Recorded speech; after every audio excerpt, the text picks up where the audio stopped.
ഇന്ന് നാട്ടിലെ മുത്തപ്പൻ കോട്ടത്തിലേക്ക് പോകാന്ന് വെച്ചു കേട്ടോ. മുമ്പൊക്കെ സ്ഥിരമായി വന്നിരുന്ന വഴിയിലൂടെ ഇന്ന് വരുമ്പോൾ മാറ്റങ്ങളൊന്നും കാണാത്തൊരു ഭാഗം ഇതാണ്. വയലും പൊട്ടക്കിണറും മരത്തടി കൊണ്ടുള്ള പാലവും ഒന്നും മാറിയിട്ടില്ല. സ്കൂൾ ബാഗും എടുത്ത് ഇതുപോലെ മഴക്കാലങ്ങളിൽ കൂട്ടുകാരുടെ കൂടെ നടന്ന വഴികളൊന്നും ആർക്കും മറക്കാൻ പറ്റാത്ത ഓർമ്മകളല്ലേ. വയലിന്റെ ചുറ്റുപാടും ഒരുപാട് വീടുകളും തോട് മാറി ഇതുപോലെ റോഡും ആയിട്ടുണ്ട് കേട്ടോ. പ്രതീക്ഷിക്കാതെ ഇന്നിവിടെ പൈങ്കുറ്റി വെള്ളാട്ടവും ഉണ്ട്.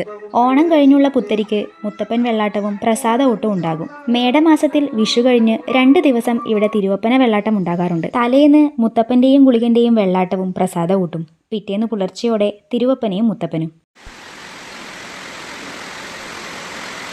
പൈങ്കുറ്റി വെള്ളാട്ടത്തിനും വിശേഷ ദിവസങ്ങളിലും മാത്രമാണ് കേട്ടോ നട തുറക്കുന്നത്. ബാക്കി ദിവസങ്ങളിൽ പുലർച്ചെയും അതുപോലെ സന്ധ്യാസമയത്തും വിളക്ക് കൊളുത്തുന്നു. അങ്ങനെ പൈങ്കുറ്റി വെള്ളാട്ടവും കഴിഞ്ഞ് പ്രസാദമൊക്കെ വാങ്ങിയിട്ട് ഞങ്ങൾ അങ്ങ് ഇറങ്ങി. സ്വന്തം നാടും ചുറ്റുപാടും കോട്ടവും ഒക്കെ എന്നും നമ്മളെ ഈ മണ്ണിലേക്ക് വേരുറപ്പിക്കുന്നവ തന്നെ.